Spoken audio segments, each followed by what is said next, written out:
Hello, and welcome to the Sound on Sound recording and mixing podcast with me, Sam Inglis. Today, I'm joined by the CEO of Sonarworks, Helmuts Bems. Delighted to meet you. Nice to meet you, Sam. Thanks for having me. Thank you so much for joining us. We're talking today about a survey that Sonarworks has commissioned in partnership with Sound on Sound about musicians' and producers' attitudes towards artificial intelligence in music. Sonarworks has always been a research-based company, but most of the research I've seen from you in the past has been around room acoustics and headphones. What made you decide to commission a survey on this topic? Well, first off, I'd like to take a step back in terms of that last comment that you made. We indeed are a very research-based organization.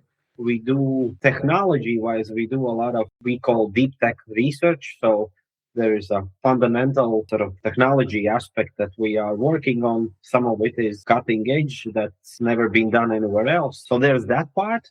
But as a company, we are extremely data driven. And the core philosophy internally for us is to make decisions based on data.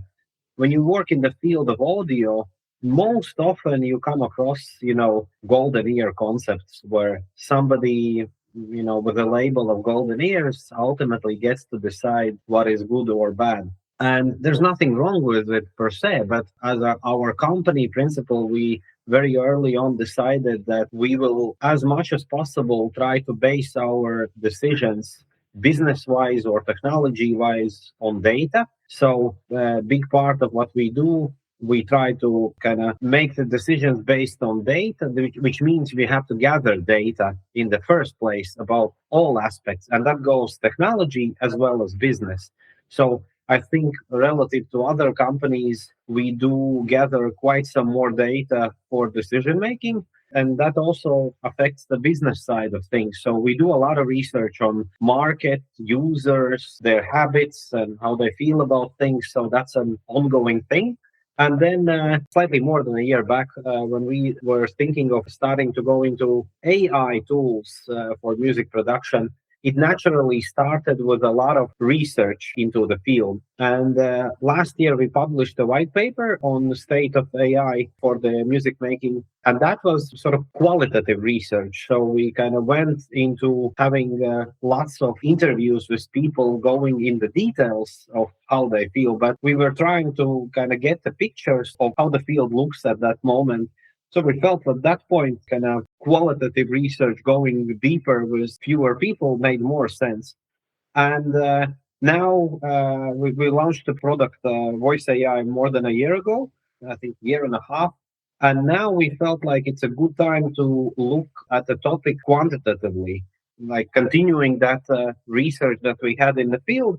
And then kind of we faced an challenge of how do we actually scale it up in terms of data gathering. So Sound on Sound felt like a perfect partner because we wanted to get away from the bias that we might have if we would just conduct the research ourselves, because naturally we target specific audiences and specific people that are within our reach. And then we felt like that would be biasing us in terms of the conclusions that we made.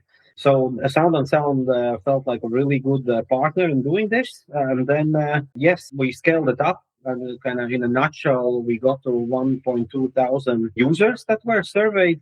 The most important thing for us was to, avoid the bias and then kind of have as general and wide reach as possible in order to get a good picture of where it is. The ultimate goal, I mean, for us, it's a lot about business decision makings, steering where to go with the product development and what the needs are for people, for our potential users, as well as kind of assessing, technology aspects, assessing where there are gaps in terms of technology and what areas need more attention. So, yeah, again, the basis was really to base our decisions on objective data rather than somebody's opinion.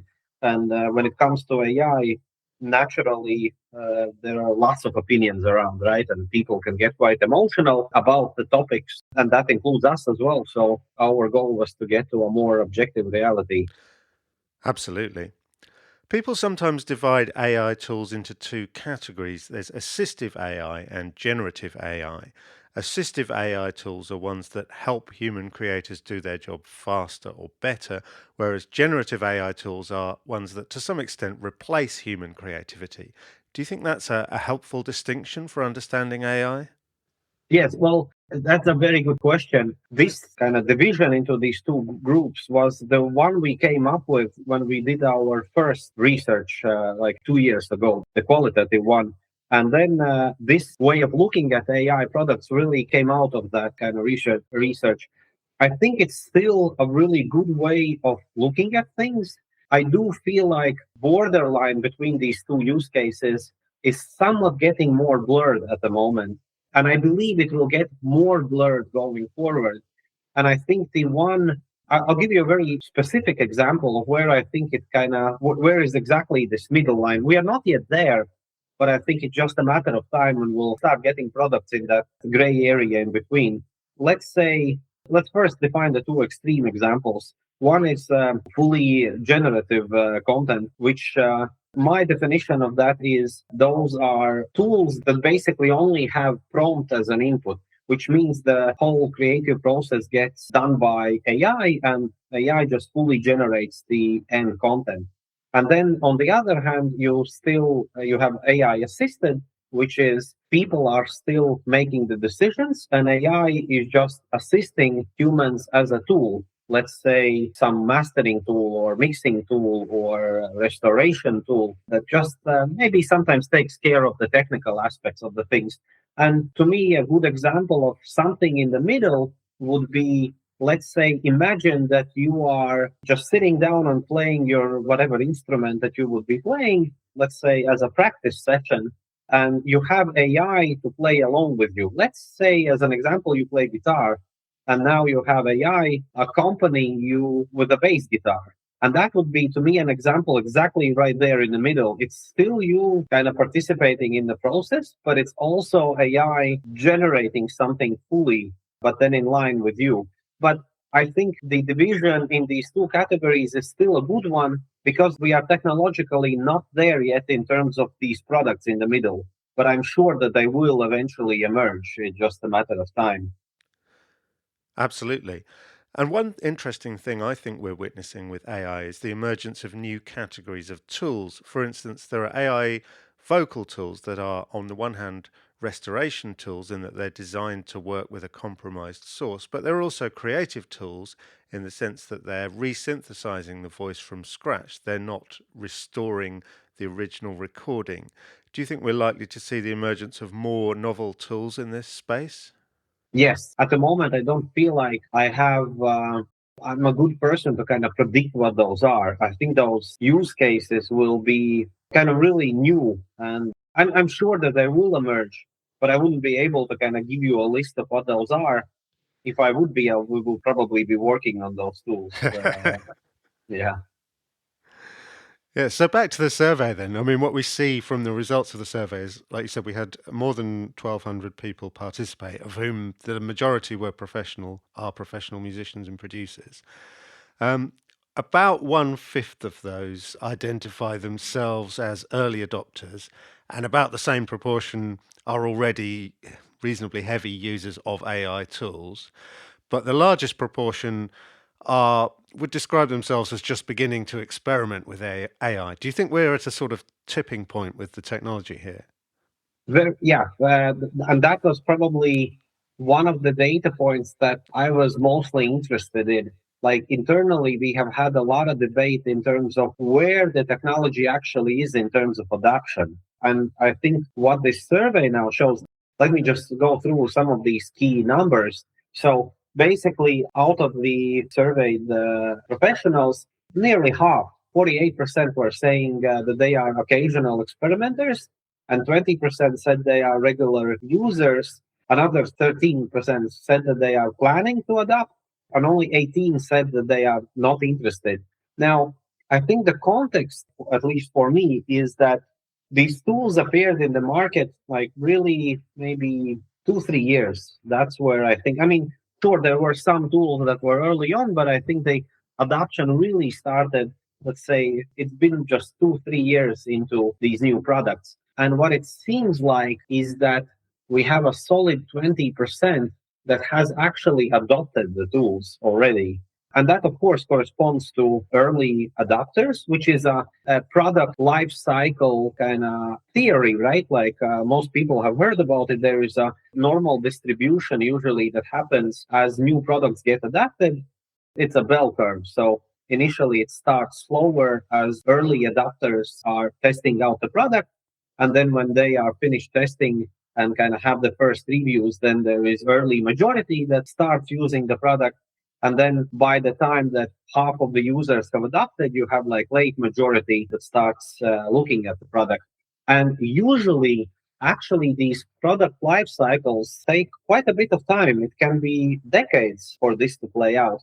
Now, I think we've seen this in other general AI applications, like with chat, AI tools, where it seems that it's probably following the same adoption curve in terms of some people being early adopters and some people later adopters, but it seems to be squeezed in a much shorter period of time. And frankly, going through the 20% sort of early adopter stages within 2, 3 years is incredibly fast. By standards of other kind of products, that's really, really fast. And this means that the technology itself is now at a stage where it has to start target early majority. People that are not necessarily experimenters anymore in regards to products. And that means that these product offerings now have to change because these later adapters, they are, because their use cases are not so much experimenting as, finding a practical use for a product or a tool. So they will need much more kind of robust product offerings. And I think that this means that we will see a somewhat of a slowdown in terms of adoption because psychologically these majority kind of users, majority in terms of adoption cycle, they are more pragmatic and kind of slower to adopt things. So I think now we will face, like all the industry in general, will face more skepticism. So there will be much more convincing, more robust product offerings in order to get forward. Yes, and I think that the phase of like the super fast, explosive user growth is kind of over. So we actually will see a slowdown in adoption simply because so many people already have adopted. That's an interesting point because there's also a tension in the results here. Most people who responded to the survey, I think, can see the potential for AI tools to benefit them, but at the same time, there was quite a strong general perception of AI as negative or at best neutral. What do you think is responsible for that tension? Yes, and this is probably also like another super important aspect for me. The way I kind of look at it is, well, first off, let's take a step back to this earlier question that you asked in terms of generative tools versus like AI assisted tools. I think we have to be clear about like the audience, and that's maybe another data point I quickly go through in terms of who were actually the respondents in this survey. So first of all, in terms of professionality, by far the biggest majority were seasoned people in the industry. One third of those were over 30 years in the industry working professionally, and another half, another 50% are 10 to 30 years. So basically, we have like almost 80% of the respondents are 10 or more years in the industry. So that's one. So that kind of means we are somewhat leaning towards more experienced user base. And this is an important thing, I think, to note. And then in terms of occupations, they are 43%, they are mostly working as producers. We have another 20% audio engineers. And then in terms of like larger groups, 14% said that they identified as songwriters. So this means we are targeting a somewhat more professional end of the spectrum. And newcomers were somewhat less represented in this survey. Now, if we look at the back at the division between generative and tools, these people that were like the respondents in the survey, they are mostly people that have already mastered their craft, and they are mostly, and that was also coming up in the data, for efficiency. They are mostly looking for tools that can solve sort of more technical problems that they have. And they don't really want the AI tools to kind of mess with their creative process. They would like to take care of the sort of dirty work, right? Like some repetitive technical skills that they require. Now, I want to note here that, and this more falls into this AI as a helper tool. The other part, which is the generative tool, there are several aspects. First, I don't think that these particular, producers and professionals are actually the objectively the right target audience to ask the question about the generative AI tools. For one, because these tools are a direct threat to their profession.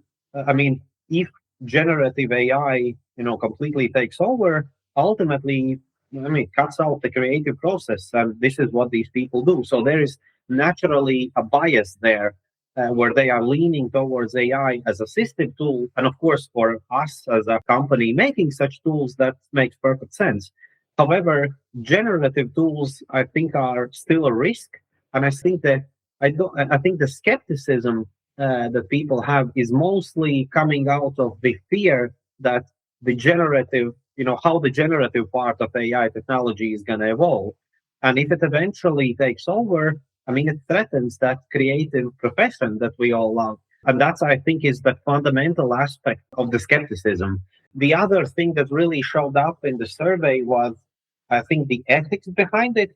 It was kind of very clear from the answers that at least the audience that we now gather data from is really cares about the ethics of it, meaning that the models are trained legally, and that the artists and the work that has gone into that training data has been acknowledged, and there is an ethical business arrangement behind it. So these, I think, are the aspects that create the skepticism. So from this perspective, I think that there is still a gap in terms of the ethics of it. So most people, I think, overall, and I think probably if I look at the product offerings, there is still a gap in terms of how that is communicated in the legality and ethicality of these AI tools. So I think that's one driver, and the other, yes, is and I think somewhat objective fear from the generative part of AI, even though the survey showed that the professionals that we were targeting, they are not really heavy users of the generative AI.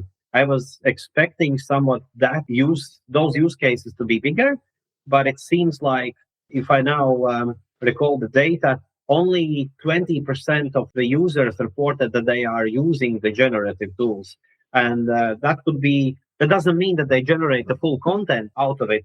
It might be for ideation or some creative idea generation process. However, it was only 20%. So I think there is a slight bias there. If we would look at other audiences, we might see actually a bigger adoption of the generative part. But at least when it comes to professionals, they don't seem to be using the generative AI that much. At least other tools were actually more higher, like the usage was higher than for the generative stuff. To return to the ethical issues for a minute, then, do you think there's more that AI developers should be doing to A, to make their products ethical, but B, to communicate that they're doing that? Well, I think there are really two parts to it. First, there is the communication part, and there is the underlying substance part, right? Like, not everybody, I think, can actually communicate the ethicality of it, because, quite frankly, I don't think that everything is ethical from that point of view. There's definitely stuff out there that is abusing the rights of other artists before. And also, we have to be careful when I say abusing. I have to acknowledge that we still have massive gaps in terms of the actual legal framework, right? Like, most of this stuff actually falls in the gray area where there is no actual regulation, right, for how you should be, like, what is the authorship when it comes to training AI models, and how the royalties work after that.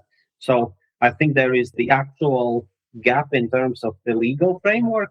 And then, of course, I think that even with that in mind, there are definitely tools out there that are pushing that boundary in terms of how it is used. And if you look historically of how technologies are getting developed, it's almost always the case. At the beginning, you always have some kind of use that naturally, ambitious business leaders will exploit in order to get some competitive advantage. So there's that part, but I do agree that there is more work to be done in order to communicate the ethicality of it. And I think I after the survey, I also took it and discussed it with my team because I also think we have to do a better job in communicating. Because in our case, because we were targeting a professional use case for the voice AI product, which is a vocal transformer, it was very clear to us from the very beginning that like we don't see the use case of replicating a famous artist voice. I mean, it completely doesn't make sense when you are actually working with recording professionals. There's no use case for that. So we only use the voices that we have explicitly vocal models that we have explicitly contracted to be used for these AI models. But I don't think that we have done a full disclosure and always communicated it clearly. So I think there is a job to be done there in terms of distinguishing, what is legal, because that's our advantage as I see it. And I don't think that we have fully actually communicated that aspect. Do you think there's room for an industry-wide sort of certification scheme or something like that? Definitely, but I think, I don't think it's going to come about anytime soon. It's a very complex topic because you can look at it from a point of view of the legal framework as well as just industry coming together and agreeing. And I think that will be very difficult because of very widespread interest that various parties have in this. So I'm sure it will come eventually, but I don't think it's going to be a quick solution. So, and I think it's beneficial. I think it's good to have one. They just being realistic. I don't think it's going to be happening anytime soon. One of the really interesting questions in the survey for me was the one that asked producers about which skills they see are going to be important going into the future.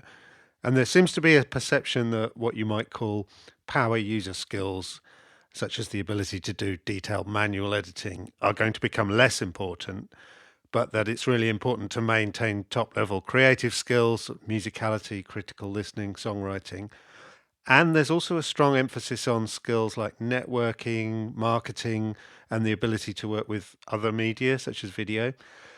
My question here is, do you think this is specifically a response to AI, or is the business going in that direction anyway? I think that when I think in terms of where is the business going overall, and of course, everybody whom we call professionals do care about where the business is going. That's why they're called professionals, right? They make their living doing this.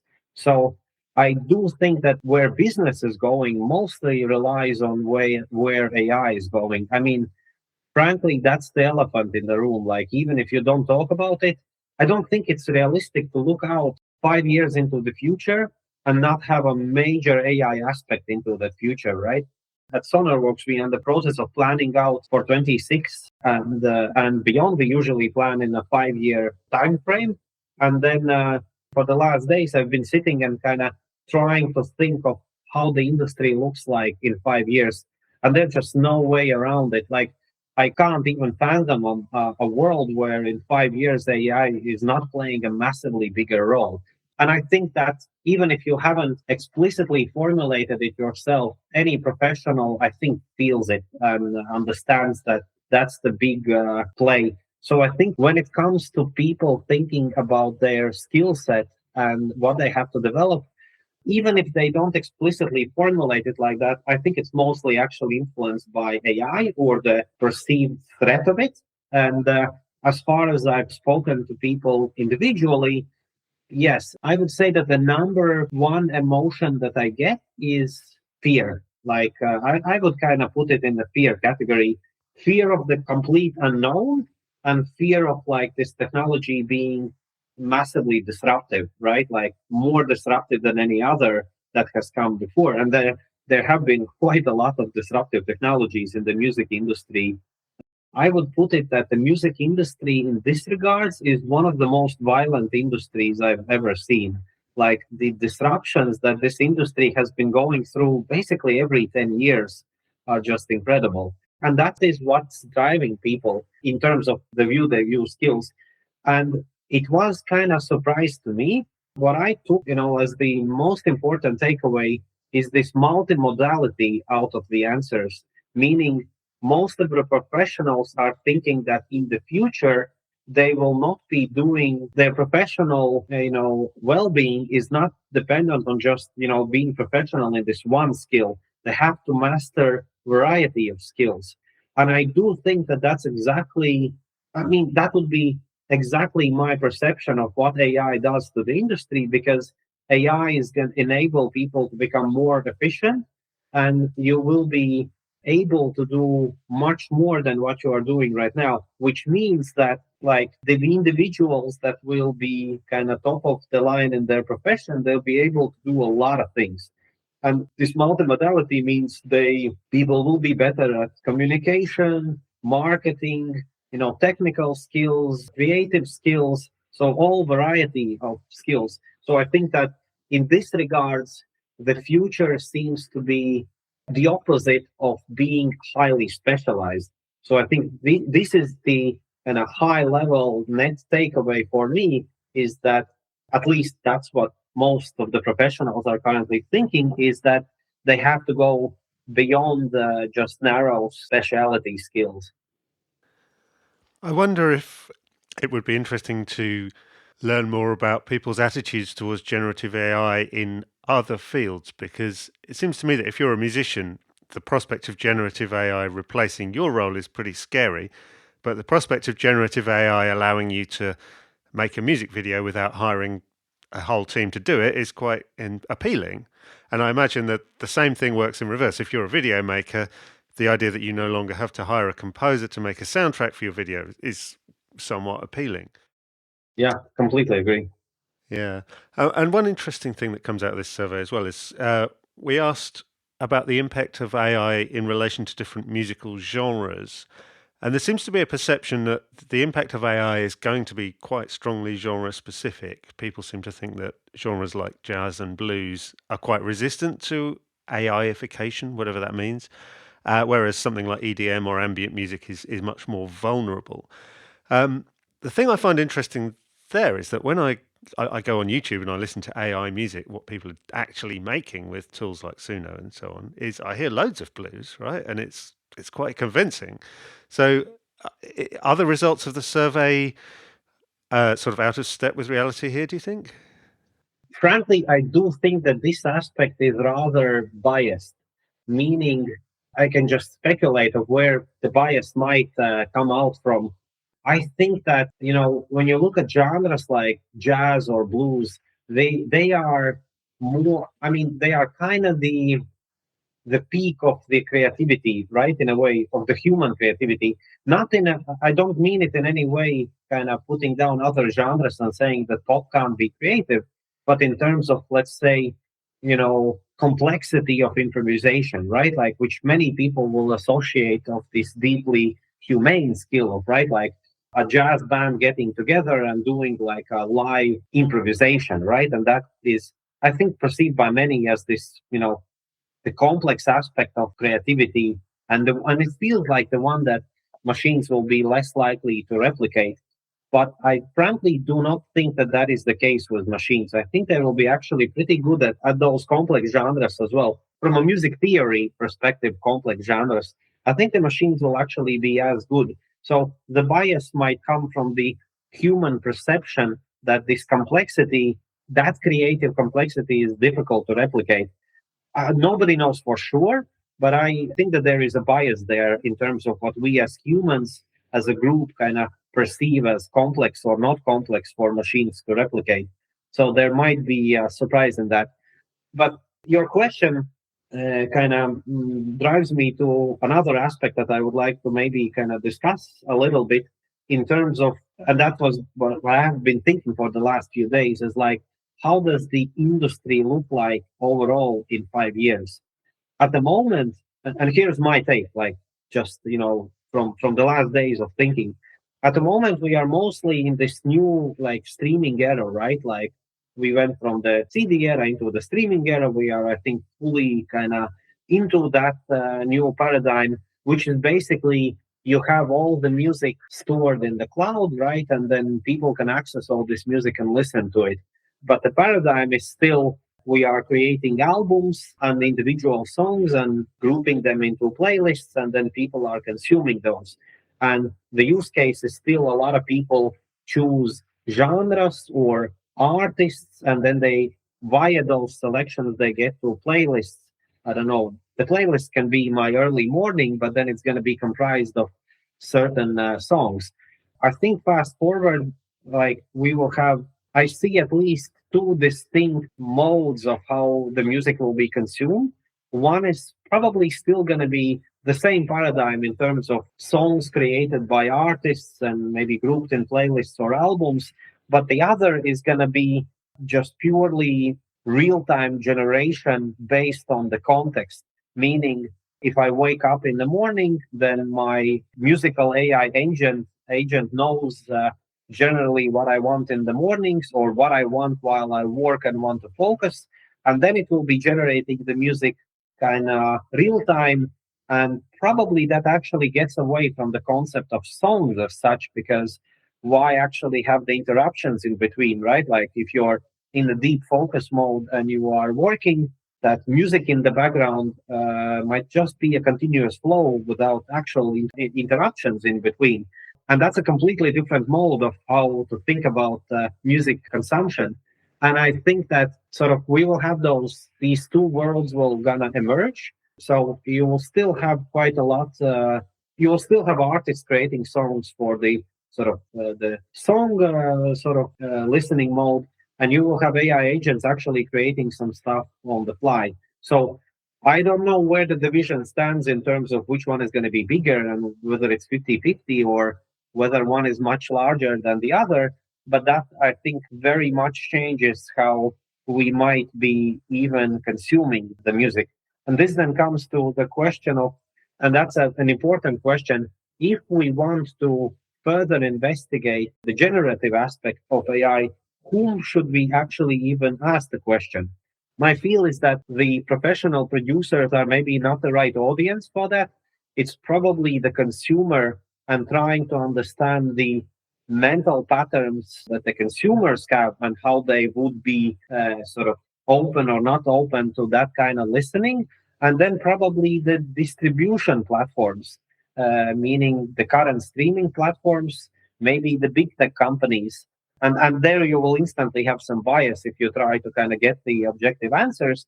But I think those are the audiences we should be addressing in the future if we want to understand the generative aspect more in depth.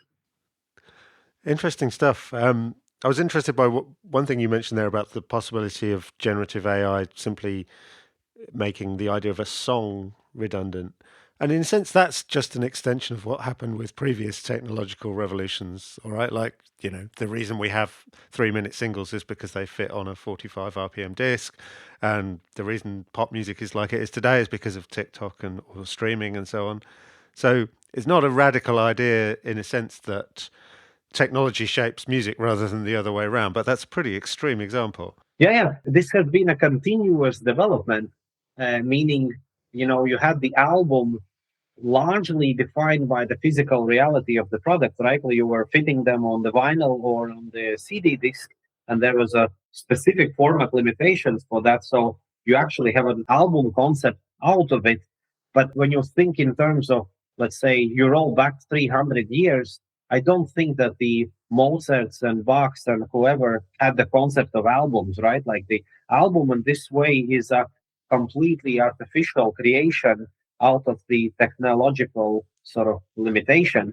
And right now, I think we are firmly in the playlist era. So I think the album era kind of somewhat went away with the CD, and there's still an inertia there to kind of think in terms of albums. But I think if I look at streaming, it's clearly an era of playlists, right? Like it doesn't matter what happens to your album. What really matters if you are in the right playlist. the right playlists are the ones that are actually propelling the listen counts. So yes, and then an interesting aspect, I have quite a few, of course, friends in the music industry, and I have one that is organizing our locally some of the biggest festivals that are happening locally. And for some time already, his complaint is that it's very difficult, it's becoming difficult to market festivals because when he puts artists on the posters, most people don't actually recognize the artists. If you play the song, they instantly know the song. They know, oh yeah, this song I know. I just didn't know who the artist actually is. And this is part because people are listening to playlists mostly, and that's kind of, you put it on, you forget about it, and there is just music playing for you all the time. So people don't, and people, that means like, the masses. When you organize a large, let's say, local festival, you don't have the A level stars in your festival. You put, the whoever you are getting in the festival, and people just don't know the artist, even though they know the songs, they know the music. So, and that's, I think, is a clear example of a change in that mindset in terms of the playlist actually being the most dominant thing now. And as an evolution of that, yes, I think it's, the playlist also goes away, and then there is just contextual kind of music for the context that you have. And we already have that reality in games. Like, games have contextual engines that generate music. They're actually, pretty complex. And I think they are really good examples of what's coming in the future. So I think that concept will apply to actual mass music consumption, where ultimately the engine, like in a game, I haven't played lots of games lately, but back in the day I used to play, and you are walking somewhere in this game world and approaching some danger, and then suddenly, right, like the music starts changing in the background, and there is you sense the danger. So I think that's what's gonna happen in the future. Maybe the engines learn to play like this alert music before, like, you have a car crash, right? Like you're driving in a car, and suddenly the environment changes, so you know that you have to pay attention. Wow, fascinating stuff. Thank you so much, Helmuts. It's been an absolutely engrossing conversation, and it's been wonderful for Sound on Sound to be able to work with Sonarworks on this survey, which I think has generated some really interesting and important results. Before we go, I want to leave you with one last question, if I may. We've talked a lot about how the music industry is very prone to violent disruptions. These take place perhaps once a decade or something. Some technological development happens and turns the industry on its head. And when this happens, it's tempting to assume that in some sense history repeats itself and we can learn from previous disruptions about what might happen with this disruption. Now, my sense is that AI is not like that. The AI revolution is not like any of the disruptions that has happened before, and there's a limit to how much we can learn from the past. What's your take on that? I agree to that, and frankly, I've been following this industry. There's one interesting news piece, which is, I think, extremely important for the industry, which actually took me by surprise. So there are these generative engines, right, like Suno and the rest of them, and naturally, what happened was labels went after them legally, right? Like, there are all these court cases that have been filed where labels are suing all these generative AI companies. And this is somewhat a repeat of a history, right? Like when the pirates came and threatened the industry, the CD industry, with the downloads, right? That was, I mean, that the labels took an extremely defensive role, and they ultimately were there sort of in this somewhat called denial phase for a very long time, until they almost, I think the industry was almost killed at the very, very last moment, where I think there was no other way. They just turned their face towards the new kind of paradigm and started embracing, ultimately streaming. That's how we got to streaming.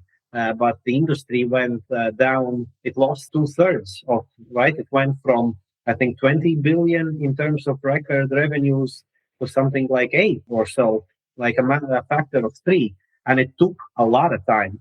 What surprised me, and I was expecting that the same pattern is going to happen again. Like labels are going to take an extremely defensive role for a very long time. And just very recently, I think it was 2 weeks ago, we had the announcement that Warner signed a deal with Suno, right? I was surprised by that.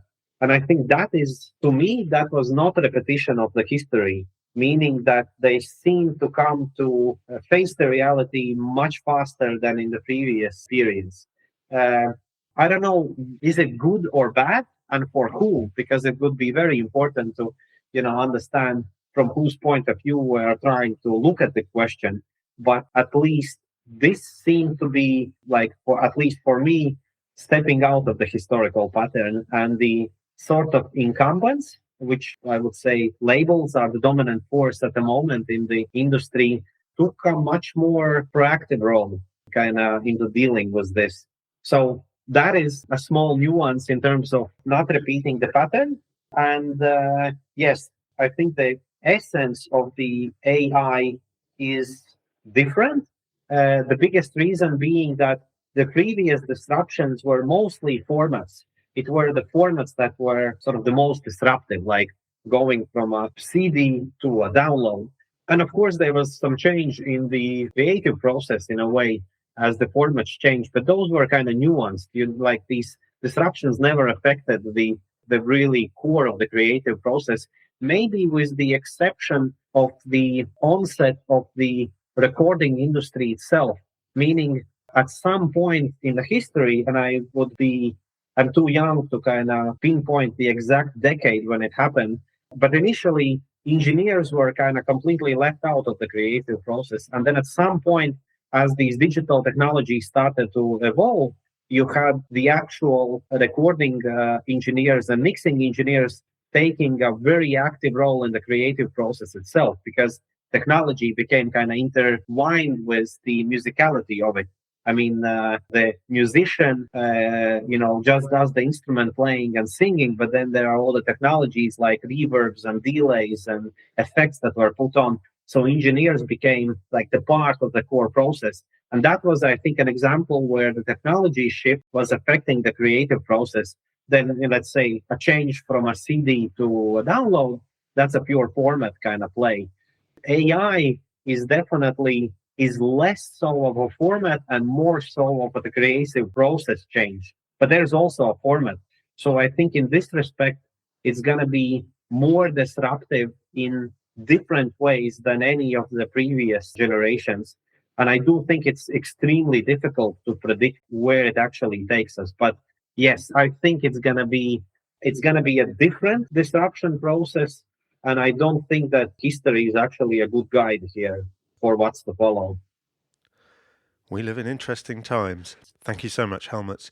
You've been listening to the Sound on Sound recording and mixing podcast with me, Sam Inglis, and with Helmuts Bems from Sonarworks. If you'd like to know more about the results of our survey, you can read an analysis in the February 2026 edition of Sound on Sound magazine. There's also an extensive white paper on the Sonarworks website. In the meantime, please do check out the show notes page for this episode and check out our other episodes and channels online. Thanks for listening.